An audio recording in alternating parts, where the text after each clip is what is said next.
Перед боем тихие, теплые вечера, и покрыт тревожною сон тишиной. У вчерашних мальчиков гимнастерки новые и письмо от мамы с собой.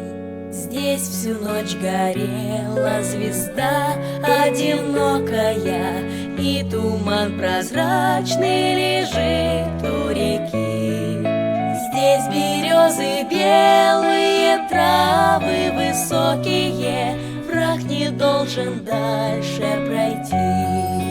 А закаты алые, алые, алые, перед боем выстрелы не слышны.